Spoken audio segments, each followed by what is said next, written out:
Assalamualaikum warahmatullahi wabarakatuh.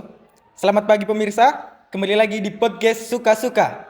Kami dari kelas 11 DKV 1 akan melakukan podcast tentang sejarah Indonesia pada bagian dampak positif dan negatif dari segi budaya dan hukum.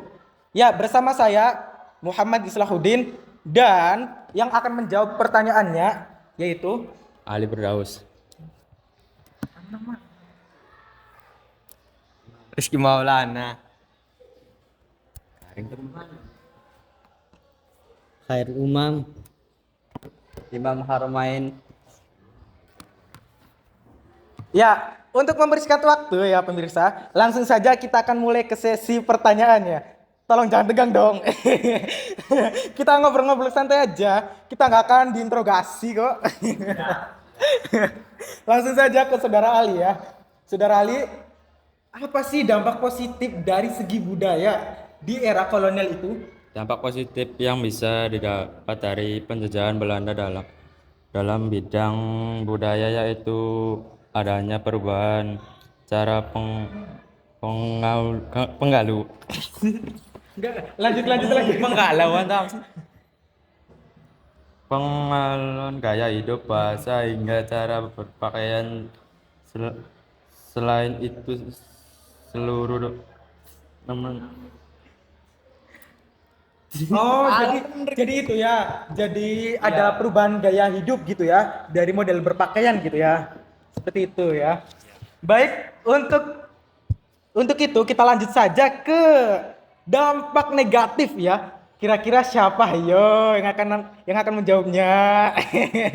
Oke, langsung saja kita ke Saudara Imam yang akan menjawabnya. Saudara Imam, apa sih dampak negatif dari segi budaya di era kolonial itu? Ya, dampak negatif dari segi budaya kolonial adalah munculnya praktik rasialisme oleh bangsa Barat, diskriminasi terhadap kaum bumi, dan rusaknya nilai-nilai budaya Nusantara.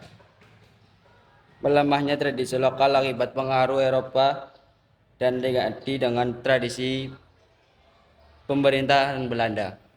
Seperti itu ya. Dan hilangnya status raja menjadi pegawai pemerintah, penyebaran Kristen Protestan semakin negatif.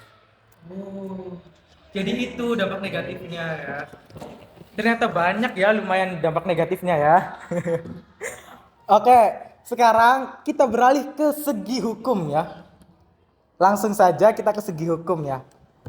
Eh, Kira-kira siapa ya? Jangan tegang dong. Sudah kedebakan. Ya, kita akan bertanya kepada Saudara Rizky ya.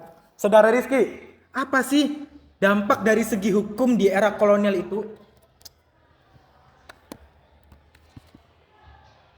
Ya, dampak penjajahan Belanda di bidang hukum.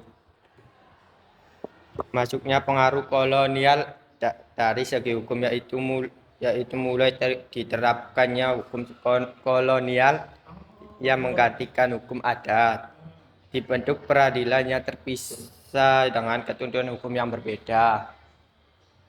Hukum Islam dan adat mulai tergusur dan digantikan oleh sistem hukum Belanda yang lebih dominan. Seperti itu ya. Ya. Oh, berarti di sini tuh ada perubahan-perubahan gitu ya. Oke, baik. Terima kasih.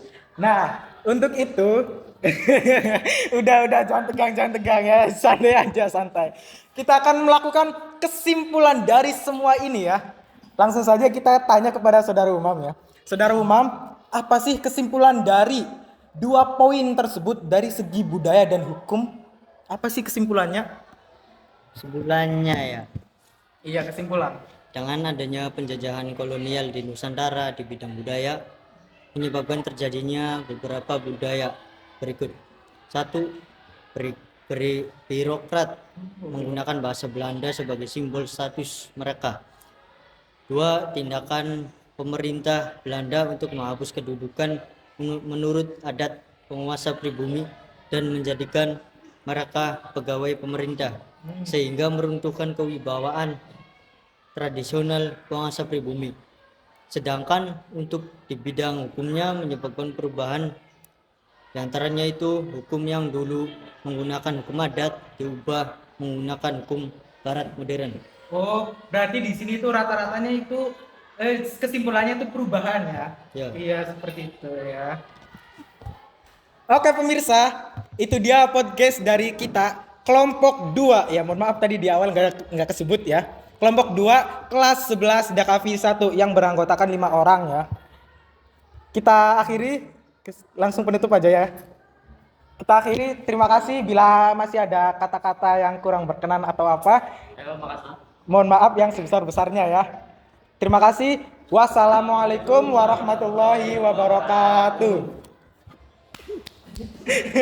Terima kasih Pak. Terima kasih Pak. Terima kasih Pak. Ya, sama-sama. Terima kasih Pak. Ya, ya.